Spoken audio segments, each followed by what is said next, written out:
Ministro de Finanzas anunció que el nuevo proyecto económico llegará a la Asamblea este miércoles y contemplará solamente aspectos tributarios. Gobierno aclara que no está contemplado el adelanto de elecciones tras las declaraciones de 2 ministros.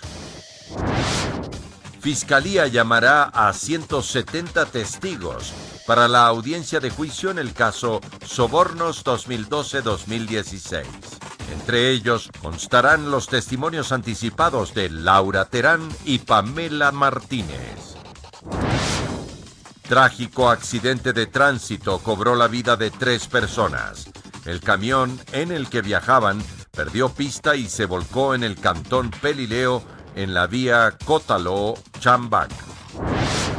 Municipio capitalino lanzó oficialmente la agenda para las fiestas de Quito, en la que constan más de 250 eventos artísticos. En lo internacional, gobierno interino de Bolivia confirmó el cese de todos los embajadores de Evo Morales, mientras que continúan los enfrentamientos entre manifestantes y policías.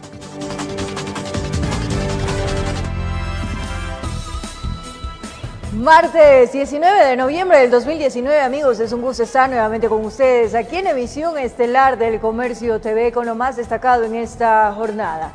Es un privilegio trabajar para ustedes. Aquí iniciamos. Asambleístas aseguran que de haber consensos en el nuevo proyecto de ley económica que enviará el Ejecutivo, este se tramitaría con más agilidad que el anterior. Sin embargo, son cautos en plantear que acciones recaudatorias estarían dispuestos a respaldar. Aunque todos en la Asamblea Nacional coinciden en que es necesario tratar un proyecto de ley económico diferente al que se envió en octubre pasado y que se archivó, no todos tienen el mismo criterio en cuanto al contenido que debe tener. Unos dicen que lo que se debería incluir es lo bueno que se dejó en la anterior iniciativa. Sí puede tomar las cosas positivas de ese proyecto y volver a enviar. Por ejemplo, la eliminación del anticipo del impuesto a la renta, el no cobrar esos intereses, multas y recargos a los becarios. Pero más allá de esto, para el 2020 habría una brecha fiscal que aún habría que resolver. No obstante, en ese tema, es decir, en el recaudatorio, los legisladores son más cautos al opinar. El gobierno tendrá que remitir lo que crea pertinente. No es responsabilidad nuestra el envío de un proyecto de urgencia económica. Otros proponen: queremos que tributen los que más ganan, sí. Y si toca incluso reducir los sueldos a los de jerárquicos superiores, estamos ahí. La bancada de la Revolución Ciudadana, por su parte, en cambio, asegura que ese no es el verdadero problema del proyecto de ley. El principal objetivo del Ecuador tiene que apuntar al crecimiento económico. En lo que muchos coinciden nuevamente es en que no debería llegar a la Comisión de Régimen Económico. Por parte del Consejo de Administración Legislativo, enviarlo a otra comisión o, ¿por qué no, crear una comisión especial para el tratamiento de este tema? Tendría que analizarse en el CAL cuál será la mejor decisión, si enviar nuevamente a la Comisión de Régimen Económico, si generar una comisión específicamente para tratar este tema de la ley económica urgente o ver si es posible a la de desarrollo económico. Al cierre de esta edición se conoció por parte del ministro de Finanzas Richard Martínez que el nuevo proyecto de ley económico llegaría a la Asamblea este miércoles y no tendría más de 60 artículos. Creo que es un proyecto simplificado, más acotado, pero que busca una meta de recaudación también para poder tener sostenibilidad de las finanzas públicas. En Quito informó Andrea Orbe. Tras el archivo de la Ley de Crecimiento Económico, el riesgo país del Ecuador escaló hasta los 1.128 puntos. Según expertos, esta situación complica al país, más aún cuando el gobierno intenta conseguir financiamiento a escala internacional. Si bien el riesgo país de Ecuador ya era alto antes de que se dispare la cifra de este indicador hasta llegar el pasado lunes a 1.128 puntos, actualmente lograr financiamiento externo debido a este factor complicaría realizar estas operaciones. A medida que un país es percibido como más riesgoso, tiene un índice de riesgo país más alto y por lo tanto en sus emisiones de bonos soberanos se le exige también un rendimiento mayor. Lo que incide en el aumento o disminución del riesgo país de una nación está sujeto a varios factores, entre los que pueden estar temas económicos o políticos. En el caso ecuatoriano, esta vez tuvo que ver con el archivo de la Ley de Crecimiento Económico. El día lunes de ayer cerró en un poco más de 1.100, es decir, aumentó más o menos en 30% en apenas un día, como consecuencia del archivo del proyecto de ley con el cual el gobierno, entre otras medidas, buscaba generar mayores ingresos para el fisco. Pero esto no solo afectaría a la nación en el financiamiento externo, pues incluso causaría perjuicio al sector privado ecuatoriano. En el Ecuador la gente va a pensar, ¿por qué voy a invertir en el sector privado con un rendimiento que sea inferior al 16% que me están dando los 2020, lo cual complica las inversiones que se pueden hacer, porque no todas las inversiones que el país necesita, tienen rendimientos tan altos. Aseguran que este crecimiento del riesgo país puede revertirse, siempre y cuando el gobierno logre concretar su plan económico. En el sentido que se está poniendo en contacto con los inversionistas internacionales, explicándoles la situación. El presidente Moreno hizo bien en salir inmediatamente a explicar que mandaría un proyecto resumido. La actitud del gobierno es enviar primero la reforma tributaria, luego la reforma monetaria y la reforma fiscal. Por la claridad para lograr la viabilidad de las finanzas públicas, sería, según los expertos, que el Fondo Monetario Internacional, mediante su vocero Jerry Rees, ratificó el apoyo a Ecuador, señalando que el fondo seguirá trabajando con el gobierno mientras avanzan las reformas económicas. Se dan algo de calma, yo diría no solo localmente, sino también en los mercados externos, porque hacen suponer que el Fondo Monetario va a continuar acompañando financieramente al Ecuador, que es en este momento lo que más nos importa. Con estas medidas se espera que el país desarrolle cuentas públicas más ordenadas, pues aseguran que el déficit fiscal estaría en 2019 aproximadamente en 4.500 millones de dólares y para 2020 no tendría mayor variación.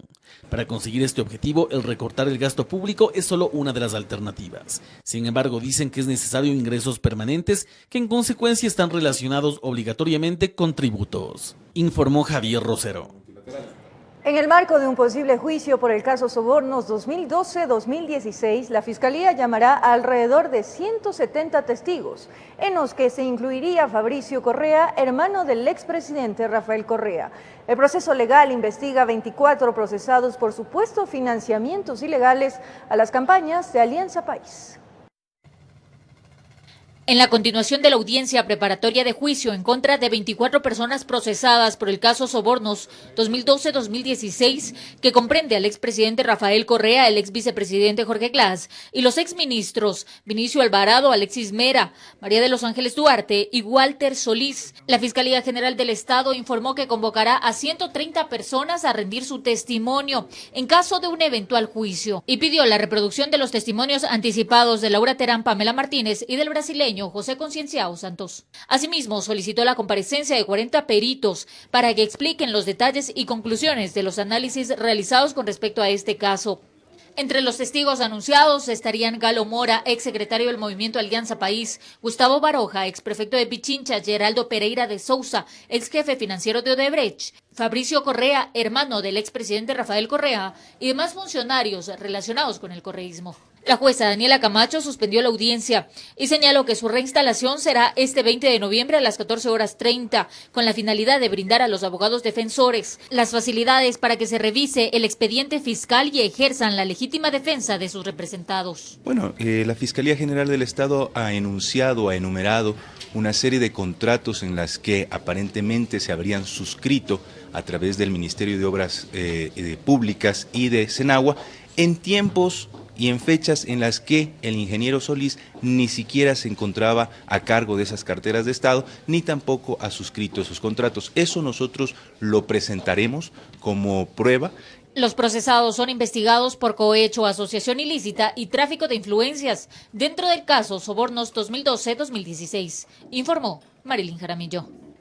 La Fiscalía General del Estado empezó a tomar las versiones por el delito de fraude procesal que habría cometido el asambleísta José Serrano en el secuestro al activista político Fernando Valda, ocurrido en Colombia en el año 2012. Fue hace 7 años que el activista político Fernando Balda, opositor al anterior mandato, fue secuestrado en Colombia y traído al Ecuador para ser encarcelado, luego de 2 años de haber permanecido privado de su libertad.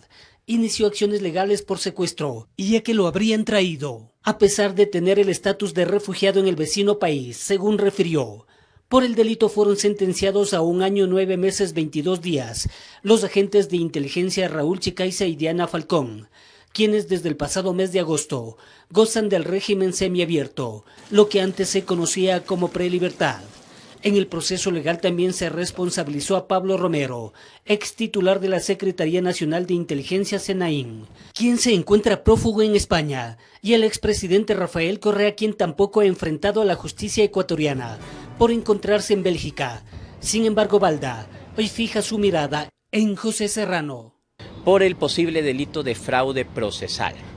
Es nuestro criterio de que el asambleísta José Serrano logró generarse impunidad falseando la verdad dentro del proceso que se siguió por el caso de mi secuestro en Bogotá. Balda no pudo incluir a Serrano, exministro del Interior y actual asambleísta en el proceso de secuestro, pero esta vez comenta tener todo a su favor para procesarlo penalmente. Hay grabaciones de audios, hay testimonios que nosotros creemos son suficientes para demostrar que José Serrano conoció de los hechos de mi secuestro. Luego de ello se preocupó por generarse impunidad para sí mismo, ocultando prueba y faltando a la verdad durante el testimonio que dio ante el fiscal general de la Nación. Fernando Balda rindió su versión en la Fiscalía General del Estado la mañana de este martes. Aquí también se requerirá la presencia del ex fiscal Galo Chiriboga. Él trató, como siempre, de dilatar, de tapar todos los requerimientos que hacía la Fiscalía de Colombia, con la finalidad, obviamente, de perjudicar a Fernando Balda. Informó Héctor Romero. El gobierno nacional aclaró que los pronunciamientos de 2 ministros que planteaban un posible escenario de elecciones anticipadas fueron sacadas de contexto. En este sentido, ratificaron que desde el Ejecutivo no se ha considerado bajo ningún concepto esta alternativa. El pasado día lunes circularon varias noticias respecto a que el ministro de Ambiente Raúl Ledesma anunciaba un posible adelanto de elecciones en Ecuador. El mismo funcionario señaló este martes que sus palabras fueron tergiversadas. No hemos pedido, ni sugerido, ni siquiera mencionado el tema electoral. Nosotros, los funcionarios del presidente Lenín Moreno y el presidente del gobierno nacional, no está preocupado el tema electoral, está preocupado de trabajar. Parece que están muy preocupados los otros del tema electoral. Según Ledesma, él pronunció un discurso en torno a una convención de hidrocarburos y minería en donde un 98% tenía que ver con ese tema y solo un 2% a asuntos políticos.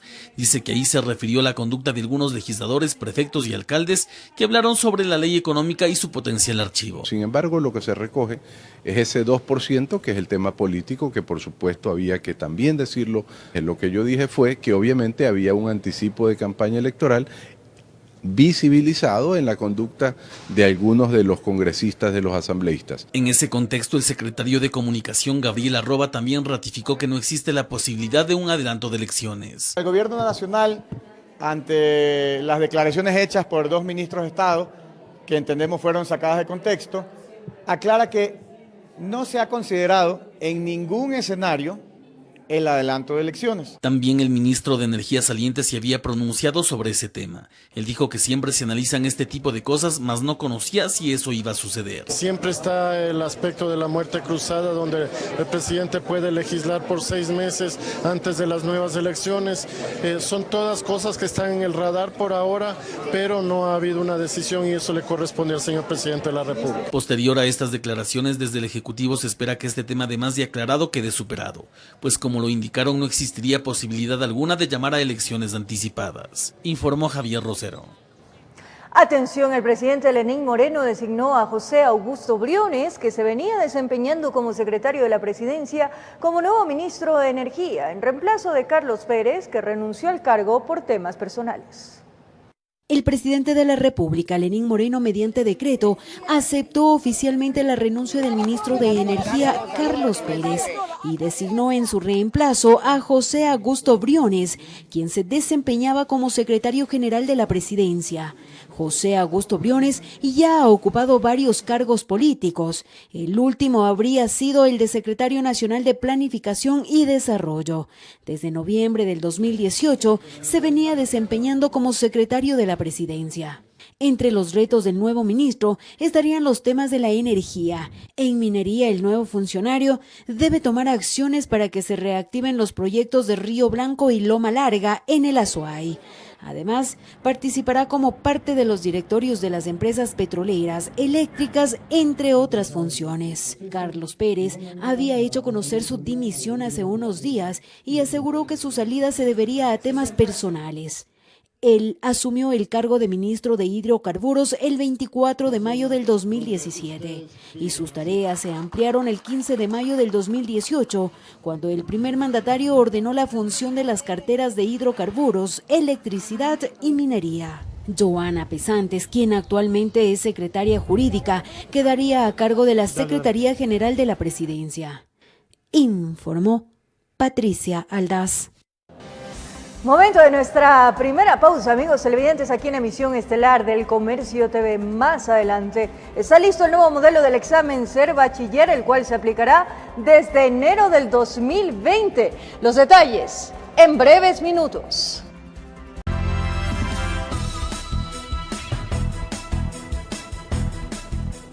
Gracias por seguir en nuestra sintonía. Esto es El Comercio TV. El segundo debate de las reformas al Código de la Democracia terminó. Desde la Comisión de Justicia se espera que la votación se realice en el Pleno la siguiente semana. El Pleno de la Asamblea Nacional hasta ahora ha logrado ajustar los tiempos para poder tener aprobadas las reformas al Código de la Democracia, al parecer antes de la convocatoria a elecciones. Y es que este martes se cerró el segundo debate y con ello se incorporarán los cambios pertinentes. Nuestra meta es hasta la semana que viene. Esperamos clausurar el debate y luego tomarnos un día para procesar, varios días para procesar los textos con los diferentes sectores políticos y esperamos votar la semana que viene. Entre los temas que más espacio de debate han tenido se encuentra la paridad de género. Se propone lograr una representación más equitativa de mujeres al encabezar el 50% de las listas en todas las dignidades de elección popular. El Código de la Democracia debe tener una forma puntual respecto a la participación.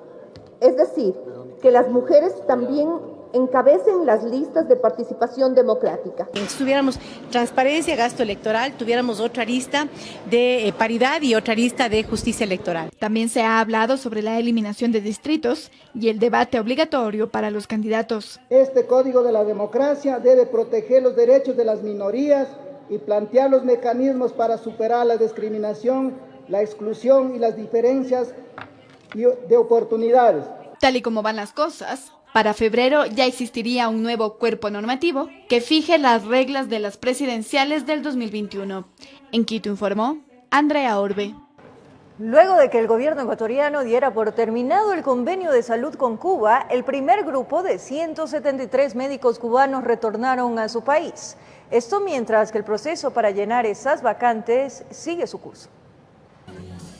Fue la ministra María Paula Romo quien informó que los médicos cubanos que se encontraban trabajando en el país empezaron a retornar a su nación. Esto tras finalizar el acuerdo que se mantenía entre el gobierno de Ecuador y Cuba. Sí, el día de ayer, a través de la Embajada de Cuba y del Ministerio de Salud, se ha concretado ya la terminación de estos convenios. Indicó que en los próximos días el gobierno se reunirá con los médicos ecuatorianos interesados en ocupar las vacantes que quedan tras la salida de los galenos cubanos. El presidente se reunirá con algunos médicos ecuatorianos que han empezado ya a postular para la ocupación de estas plazas y esperamos que hasta fin de mes, los primeros días del próximo mes, hayamos llenado ya las plazas que dejan vacante el fin del convenio de cooperación en materia de salud con el gobierno de Cuba. Recalcó que se trata de 347 plazas médicas de diferentes especialidades, mismas que ya fueron convocadas por el Ministerio de Salud a través de su página web.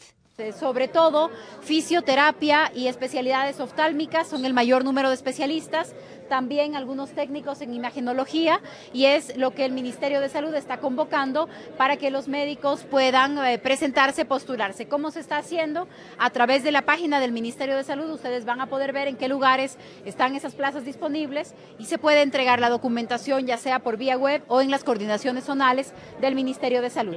En Quito informó Adriana Rojas. Como lo anunciamos, está listo el nuevo modelo de examen Ser Bachiller, el cual se aplicará desde el mes de enero del 2020, en primera instancia para el régimen Costa. De acuerdo a las autoridades, la evaluación tendrá 35 preguntas menos que la anterior. La presentación del nuevo modelo del examen se realizó en la Unidad Educativa Nacional Langasí. Allí un grupo de estudiantes expusieron sus inquietudes al secretario del CENESID, la ministra de Educación y el presidente de la República, Lenín Moreno, quien mencionó que el objetivo gubernamental es incrementar las posibilidades para que los jóvenes ingresen a la universidad. Mi forma de ver particular, con la cual ustedes pueden diferir, es que sí debe haber una prueba para entrar a la universidad. Pero tiene que ser una prueba, en primer lugar, lo suficientemente técnica como para verdaderamente garantizar que recoge esa potencialidad urbana o rural de la cual estamos hablando. El propósito es unificar todo eso, pero siempre con la lógica abstracta que prácticamente la atraviese todo. Porque es imposible que nosotros formemos profesionales de cualquier rama si es que no tienen la capacidad de discernir entre dos premisas. Por lo cual el nuevo examen tendrá 35 preguntas menos que el anterior. La prueba pasa a durar, en vez de 3 horas, 2 horas y media, y en vez de 155 preguntas son 120 preguntas. Además, la evaluación, de acuerdo a las autoridades, ha sido construida en base a las necesidades académicas universitarias, tomando en cuenta la diversidad cultural que existe en el país. Matemática, lengua y literatura, ciencias naturales, ciencias sociales, y la aptitud abstracta se transversaliza por la prueba. El nuevo examen tendrá una validez para el puntaje final de 60% y el 40% se tomará en cuenta el historial académico del estudiante. Este ciclo 2019, temporada ciclo cierra, hubo 92.000 cupos. Esperamos para el ciclo de abril de la costa que la oferta sea mayor. En el mes de enero del 2021 se aplicará por primera vez en el régimen Costa y el siguiente periodo de evaluación será en el mes de junio del mismo año para la Sierra y Amazonía, informó Sofía Vintimilla. Una nueva pausa en el Comercio TV. Más adelante, en la provincia de Los Ríos, analiza ubicar en la lista de más buscados al ex profesor de una institución privada educativa que presuntamente grababa a sus alumnas. Está fugado. Los detalles en breves minutos.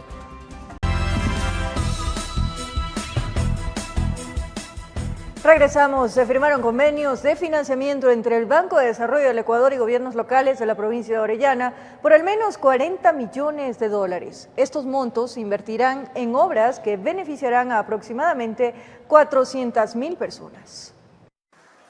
A pedido del presidente de la República dejaron el escritorio y también el aire acondicionado, y así llegaron al Coca en la provincia de Orellana para suscribir convenios de financiamiento entre el Banco de Desarrollo del Ecuador, la Secretaría Técnica de la Circunscripción Territorial Especial Amazónica y los gobiernos locales para la ejecución de obras y proyectos prioritarios a un monto de 40 millones de dólares. Cerca de 400.000 personas serán beneficiadas y cerca de 6.000 empleos se generan solamente con estas obras de desarrollo urbano. En la cita, la prefecta Magali Orellana aseguró que van a velar por los fondos entregados, sobre todo por el bienestar de los habitantes de esta jurisdicción amazónica. Solo juntos podemos avanzar en beneficio de nuestra provincia. No nos vamos a cansar de trabajar. A esto se sumó el vicepresidente de la República, Otto Sonnenholzer, quien manifestó que los fondos serán invertidos en el mejoramiento urbano, la construcción de unidades básicas, sanitarias y de saneamiento ambiental, y de proyectos viales, equipos camineros y sistema de agua potable y alcantarillado. Que es resolver el problema de pobreza, de inequidad, de injusticia, buscar la prosperidad. Y ese es el ejemplo que queremos dar en el gobierno nacional, esa unidad que permite mostrarle al país que si trabajamos juntos Vamos a lograr más rápido solucionar esos problemas y cumplir con esos objetivos. Luego de ese evento se desarrolló una feria de emprendimientos donde el titular de la vicepresidencia conoció varios negocios e ideas productivas de pequeños y medianos empresarios amazónicos, informó Charlie Pisa. Un operativo binacional realizado en la frontera sur permitió la incautación de cerca de media tonelada de droga.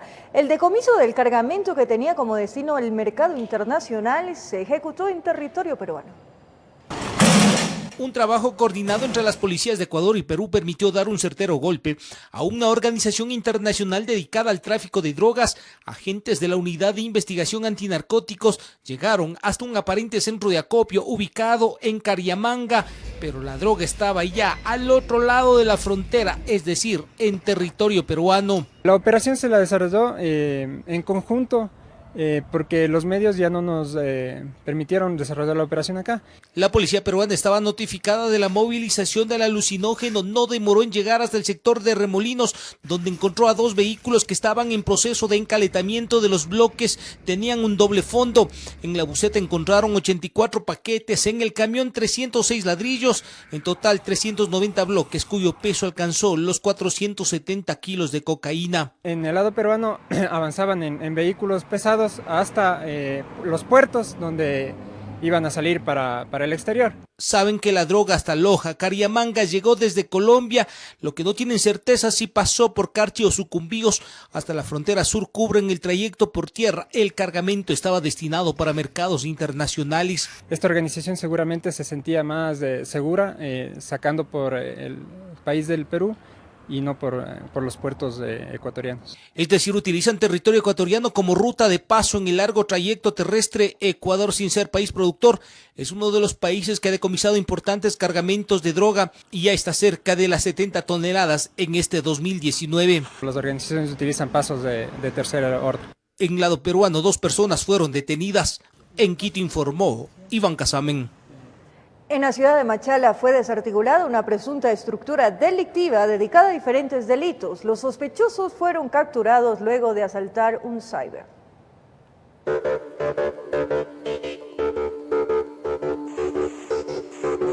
Los agentes de la Policía Judicial de Machala sabían que eran 4 los supuestos delincuentes que al menos participaron en media docena de robos a unidades económicas, gasolineras, incluso viviendas, que quedaron grabados en videos de cámaras de seguridad. Los uniformados que estaban tras la pista llegaron a los pocos minutos del asalto a un cyber y en persecución ininterrumpida lograron capturar a 3 sospechosos. Es una investigación que se llevaba con Fiscalía desde aproximadamente 2 meses. Por las denuncias que presentaban las víctimas. El video del local revela que en primera instancia llega un sujeto, se da las vueltas, segundos después arriban 2 más con gorras, el uno carga un arma de fuego y el asalto en marcha. La puerta de metal no es obstáculo, o mejor dicho, no detiene a los sospechosos. El modus operandi es de que entraban como un cliente normal, primero hacían el estudio, tanto del lugar físico en donde iban a cometer el delito, como también de las personas que estaban en estos negocios. También fueron grabados cuando robaron una estación de combustibles. El mismo modus operandi en los diferentes eventos delictivos ayudó a los agentes investigadores. Además, en los allanamientos encontraron la vestimenta con la que supuestamente aparecieron en los videos de las cámaras de seguridad. Muchas veces entraban 2 y 3 veces hasta hacer un estudio completo, saber cuántas personas están ahí. Entre los detenidos, el presunto cabecilla alias Coco. Además, decomisaron $3.585 e incautaron el vehículo amarillo tipo taxi en el que supuestamente se movilizaban los individuos. Siempre actuaba una persona con un arma y lamentablemente en esta ocasión parece que no asistió a este último evento, pero tenemos ya identificado. Seguramente el cuarto integrante estará bien escondido y antes de seguir en sus andanzas lo pensará 2 veces. En Quito informó Iván Casamen. Recorremos el país. En la provincia de Los Ríos se analiza ubicar en la lista de los más buscados al ex profesor de una institución privada que presuntamente grababa a las estudiantes por debajo de la falda. La Fiscalía cambió la tipificación del delito mientras se les ofreció patrocinio gratuito a los denunciantes. Las autoridades analizan incluir en la lista de los más buscados al ex profesor de una unidad educativa de Quevedo que presuntamente grababa a sus alumnas por debajo de la falda con su teléfono móvil. El fiscal provincial indicó que se ha retipificado el delito de acoso a abuso sexual. Se encuentra tipificado y reprimido en el artículo 170. En el evento que sea la víctima, sean menores de 14 años o sufran o tengan alguna discapacidad, la pena privativa de libertad va de los 5 a los 7 años. El gobernador de Los Ríos mencionó que esperan las denuncias de los representantes de los menores afectados, puesto que cuentan con una acción de protección. Nosotros hemos puesto una denuncia formal y es el primer caso que se está dando a nivel nacional como autoridad para poder proteger a estas personas que han sido violentadas y han sido víctimas. Que venga a hablar ante las autoridades qué motivó a ponerle el celular debajo de las faldas de una niña que además estaba bajo su cuidado, bajo su protección como docente. La policía ya cuenta con la orden de captura para la prisión preventiva y ha desplegado varios operativos en busca del ex docente. Se hizo 2 intervenciones, una en la parte urbana y otra en la parte rural. El fiscal mencionó que serían varias las víctimas de este hecho, pero se está investigando. Desde Los Ríos informó Odette Camacho. En Chimborazo, las lluvias causan estragos. 6 comunidades han sido afectadas en cultivos, animales, viviendas y vías. 2 sectores se encuentran sin agua potable. 6 comunidades de la parroquia Flores de Chimborazo fueron afectadas tras las intensas lluvias. 4 viviendas tienen daños estructurales. Gestión de riesgos evalúa los demás daños para realizar el primer informe de respuesta temprana. Sí, ayer en la noche se han tenido movilizaciones de parte de las familias hacia hogares acogientes debido a que sus viviendas fueron afectadas. La comunidad de Huampones Central, con más de 400 familias, se ha quedado sin el suministro de agua potable. Las bombas y los otros aparatos quedaron bajo el agua. Tenemos pérdidas, 2 bombas y cosas materiales y los cajitines del bombeo, entonces eso estamos más preocupados. Mientras tanto, varios animales han quedado bajo el lodo y escombros, por lo que piden ayuda a las autoridades. Pediría de favor al señor prefecto, primeramente, que en manera más comedida les ruego que vengan a ayudar en este sentido, que nos facilite las maquinarias para poder habilitar estos trabajos. Otro de los problemas es la afectación de las vías de acceso. Por ejemplo, la que conduce a la comunidad Obraje está cerrada. Se movilizan instituciones del Ejecutivo como el Ministerio de Agricultura, Secretaría del Agua, MIES y MIDUB. Una mujer habría resultado herida en su pierna mientras huía del aluvión. Fue trasladada hasta una casa de salud en Riobamba. Con imágenes de Joe Cislema en Chimborazo, informó Darwin Altamirano. Preste atención, las fronteras de Colombia con Ecuador, Brasil y Venezuela serán cerradas a partir de la medianoche de este miércoles. Esto con la finalidad de mantener la seguridad durante las movilizaciones programadas para este 21 de noviembre en Colombia. Los pasos en la frontera se abrirán el próximo viernes desde las 5 de la mañana. En vista de la anunciada paralización en Colombia para este 21 de noviembre, todos los pasos fronterizos terrestres y fluviales del país serán cerrados la medianoche de hoy. Esta medida, que se aplica en 12 puestos de control migratorio, aduanero, policial, se hace con el fin de garantizar la total normalidad en el desarrollo de las marchas. Se tiene previsto la apertura a las 5 de la mañana del próximo viernes.